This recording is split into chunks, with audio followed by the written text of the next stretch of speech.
Good afternoon students.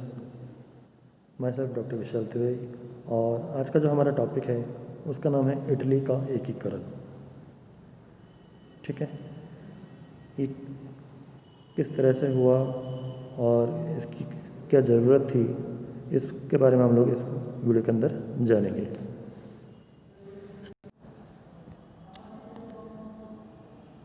उन्नीसवीं शताब्दी में यूरोपीय देशों के मध्य इटली महज एक भौगोलिक अभिव्यक्ति के रूप में था। इस समय इटली एक विखंडित क्षेत्र था जो लगभग 1 दर्जन स्वतंत्र राज्यों में बटा हुआ था। इनमें से प्रत्येक राज्यों के शासकों के हितों में परस्पर टकराते रहते थे। ये सभी शासक इटली की राजनीतिक एकता के प्रबल विरोधी थे, क्योंकि इटली की एकता के फलस्वरूप उन्हें अपने गद्दे से हाथ धोने की आशंका थी। ऑस्ट्रिया का दबदबा भी इटली की राजनीति में था, लेकिन इटली के इन विभिन्न राज्यों के शासकों के ना चाहते हुए भी 19वीं शताब्दी में कुछ ऐसी घटनाएं घटी जिसके फलस्वरूप इटली में राष्ट्रवाद का उदय संभव हो सका। इस दौरान बहुत सी क्रांतिकारी संस्थाओं का जन्म हुआ जिसने इटली के एकीकरण में बढ़ चढ़कर भाग लिया और अंततः 1870 ईस्वी में एक राष्ट्र के रूप में इटली का उदय हुआ। इटली के एकीकरण की प्रक्रियाओं को ठीक ढंग से समझने के लिए पहले हम देखते हैं कि इटली के एकीकरण के मार्ग में कौन कौन सी प्रमुख बाधाएं थी। इटली के एकीकरण में बाधाएं। इटली के एकीकरण के मार्ग में अनेक आंतरिक एवं बाह्य बाधाएं थी। आंतरिक बाधाओं के अंतर्गत प्रथम तो यह है कि देश की बहुसंख्यक जनता ऐसे शिक्षित एवं गरीब थी जिन्हें राष्ट्रीय एकता जैसे विषयों में कोई दिलचस्पी नहीं थी। यद्यपि वे प्रबुद्ध एवं व्यापारी वर्ग हितों के संरक्षण तथा अधिक लाभ पाने की आशा से राष्ट्रीय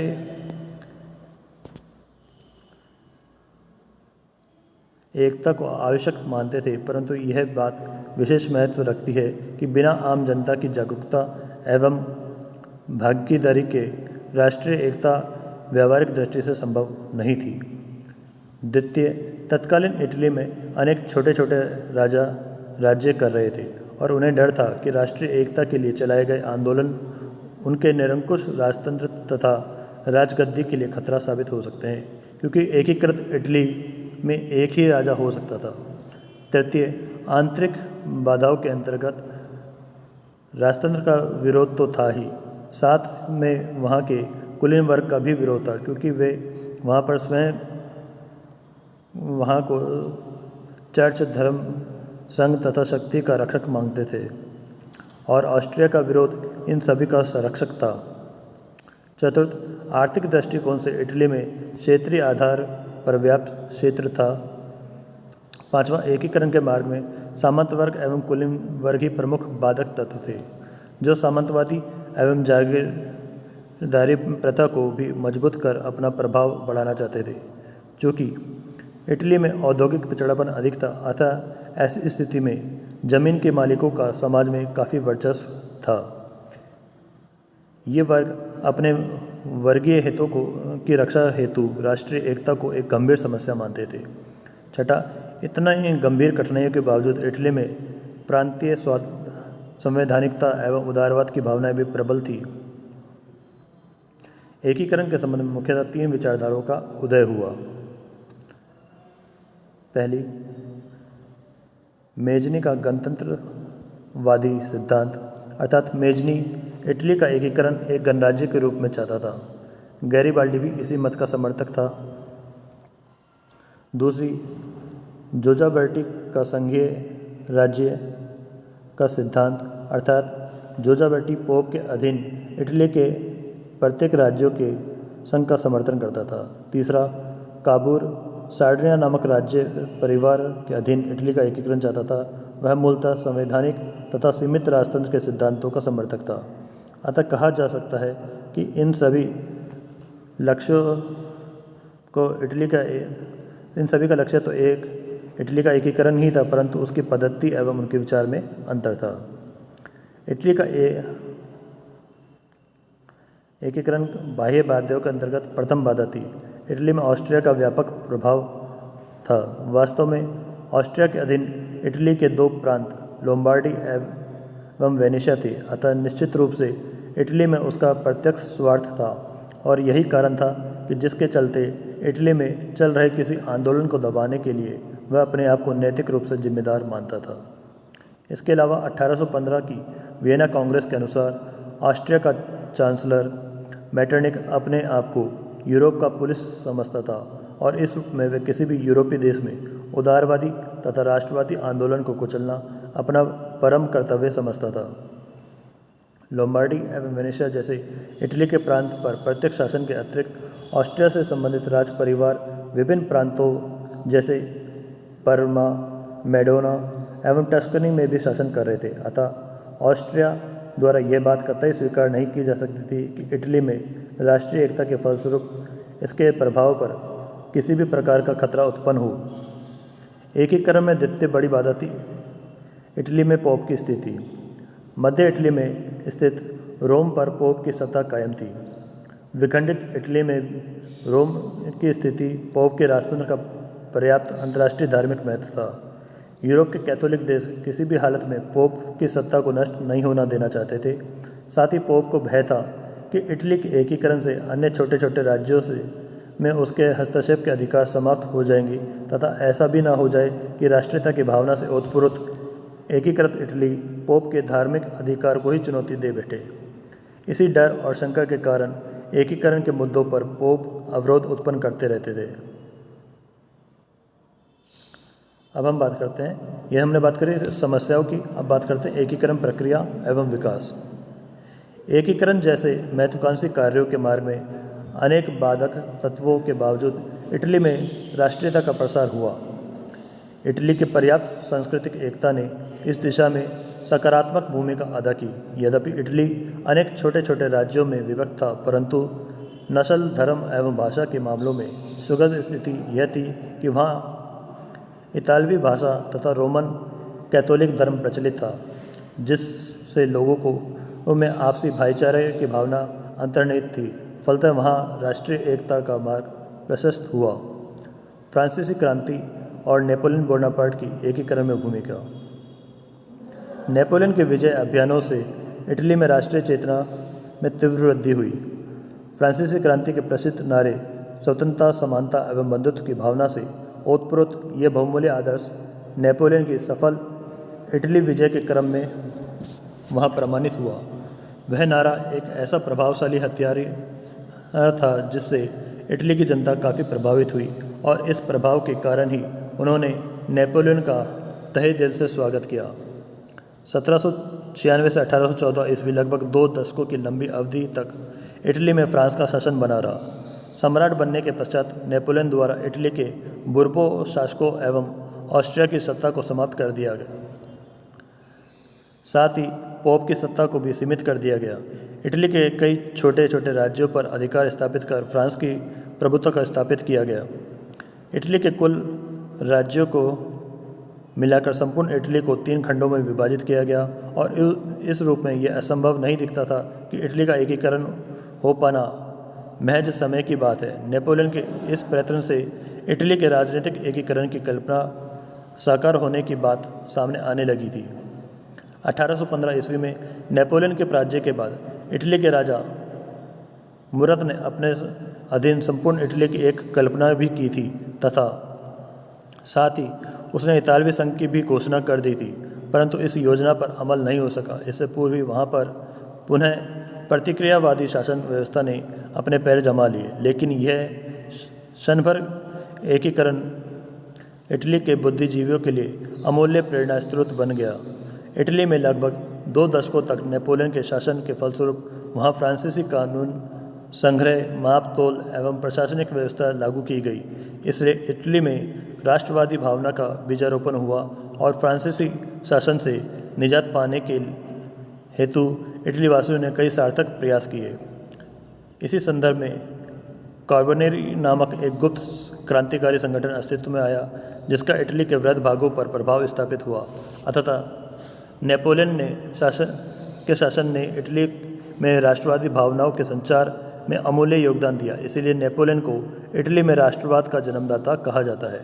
तो ये क्वेश्चन आपके लिए बन सकता है कि इटली में राष्ट्रवाद का जन्मदाता कौन था, तो उसके लिए हम लोग किसका नाम लेंगे? नेपोलियन। हालांकि नेपोलियन ने इटली में राष्ट्रवादी एवं लोकतांत्रिक भावना को जागृत किया, परंतु इसमें भी कोई दो राय नहीं कि नेपोलियन के पतन के बाद ये भावना क्षीण पड़ने लगी। मेटरनिक की एक लंबी अवधि इस बात को प्रमाणित करती है कि ऑस्ट्रिया बिना किसी विशेष कठिनाई के इटली पर अपना व्यापक प्रभाव स्थापित करने में सफल रहा। 1815 के वियना व्यवस्था के तहत इटली में पुनः पुरातन व्यवस्था को कायम किया। इटली एक बार पुनः छोटे छोटे सामंती राज्यों में विभक्त हो गया। ये सभी राज्य राजतंत्र, रूढ़िवादी चर्च तथा कुलीन वर्ग के अधीन हो गए। अतः हम कह सकते हैं कि वियना व्यवस्था से नेपोलियन द्वारा इटली में किए गए सारे प्रयास धूमिल हो गए। अब हम बात करते हैं एकीकरण का प्रथम चरण, इसमें काबूर का योगदान। काबूर सार्डिनिया के नेतृत्व में इटली के एकीकरण को संपन्न करना चाहता था। वह इस बात से अच्छी तरह परिचित था कि इटली के एकीकरण के मार्ग में ऑस्ट्रिया एक बड़ी बाधा है।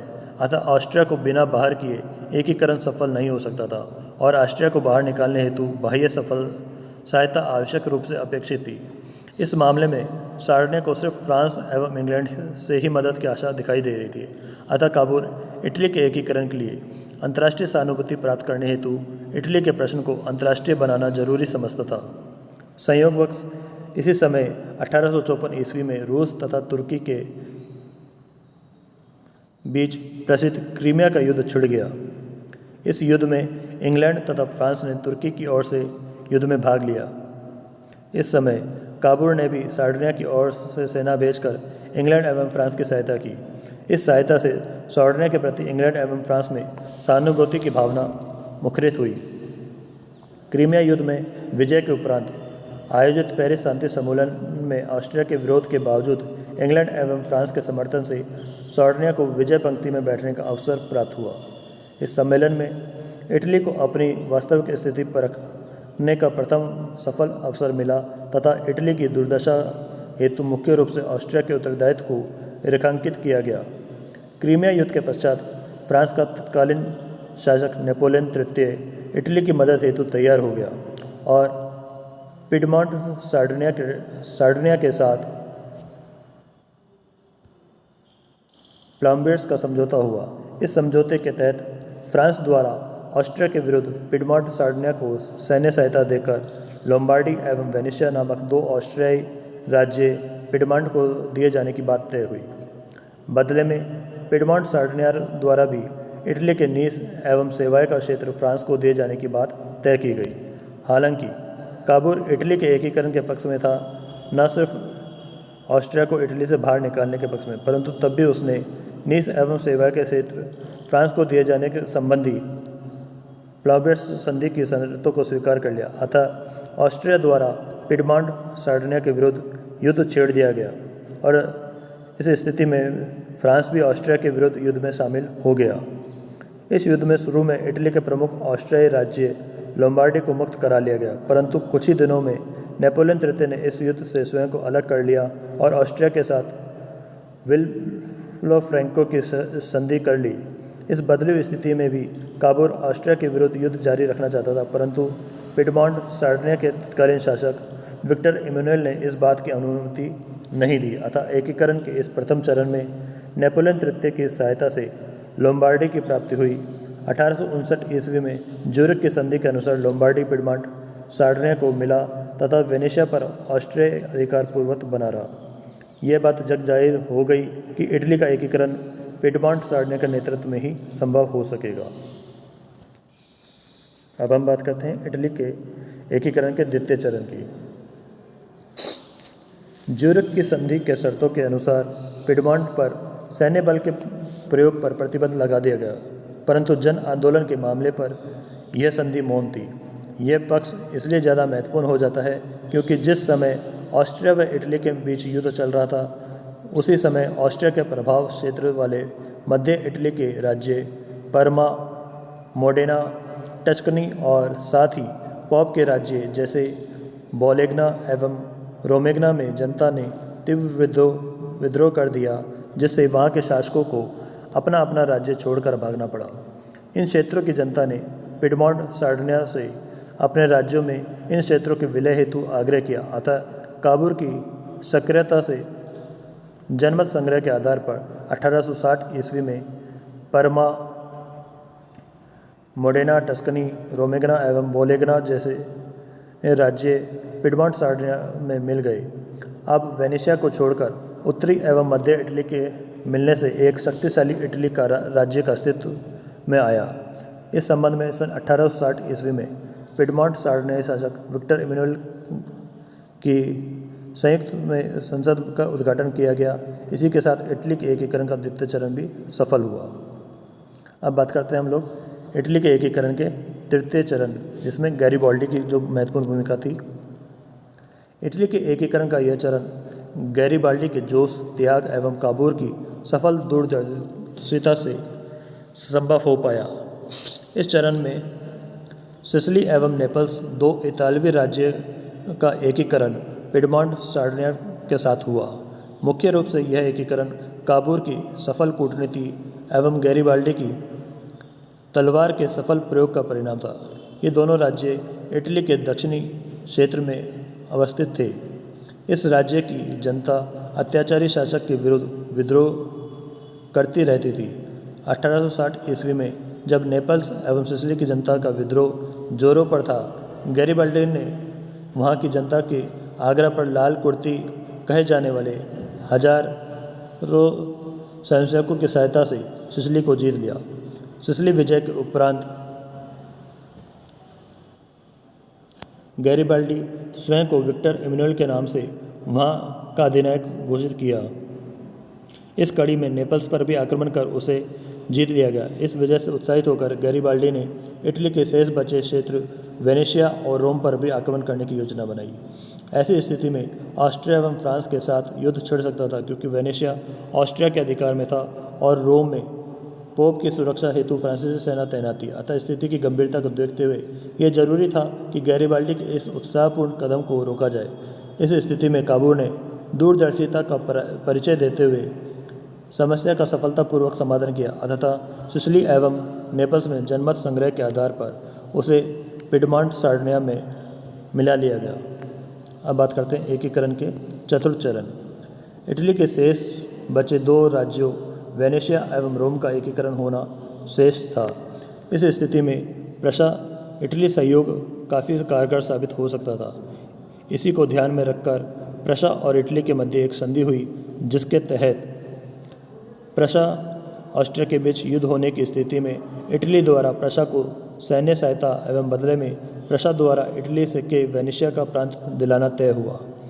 1866 ईस्वी में प्रशा ऑस्ट्रिया के मध्य होने वाले सेडोवा के युद्ध में प्रशा की विजय तत्पश्चात प्राग की संधि के अनुसार वेनेशिया पर से ऑस्ट्रियाई नियंत्रण समाप्त हो गया और वेनेशिया का क्षेत्र पिडमोंट सार्डिनिया के नेतृत्व में इटली में शामिल हो गया। अब बात करते हैं एकीकरण का अंतिम चरण। अब सिर्फ इटली में रोम का राज्य ही शेष था।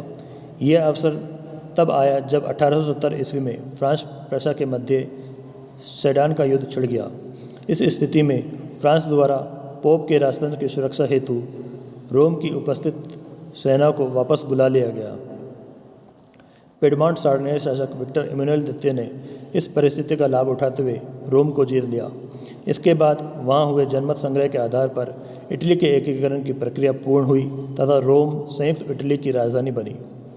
एकीकृत इटली विश्व के मानचित्र पर एक बड़ी शक्ति बनकर उभरी और इस तरह 1815 की वियना व्यवस्था द्वारा स्थापित मापदंड ध्वस्त हो गए।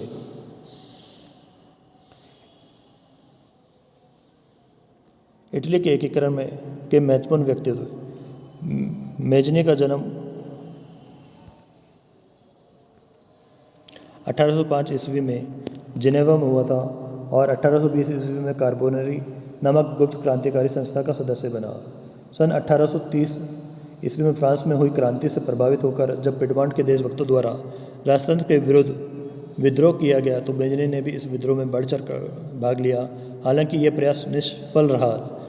तो मेजनी ने यह अनुभव किया कि कार्बोनेरी के सिद्धांत तथा योजनाएं इटली को विदेशी शिकंजे से मुक्त नहीं करा सकती। अतः उसने इसके लिए इटालियन युवकों में देशभक्ति एवं सच्चरित्रता की भावना को काफ़ी अहमियत प्रदान की। उसे विश्वास था कि इसी शक्ति के आधार पर ही इटली को विदेशी दासता से मुक्त कराकर एकता के सूत्र में बांधा जा सकता है। इसी को ध्यान में रखकर मेजनी ने 1831 ईस्वी में यंग इटली नामक संस्था की स्थापना की। ये एक गुप्त संस्था थी जिसकी अनेक शाखाएं इटली में खोली गई और इस संस्था का उद्देश्य एवं कार्यप्रणाली इटली वासियों में देश के प्रति राष्ट्रीय चेतना को जगाना था। तो इस तरह से इटली का एकीकरण में प्रमुख व्यक्ति जिसमें मेजनी, काबूर, गैरिबाल्डी का बहुत ही महत्वपूर्ण योगदान रहा है। ठीक है, तो इस तरह से इटली का एकीकरण हो पाया। आगे की वीडियो में हम लोग जर्मनी के एकीकरण के बारे में पढ़ेंगे।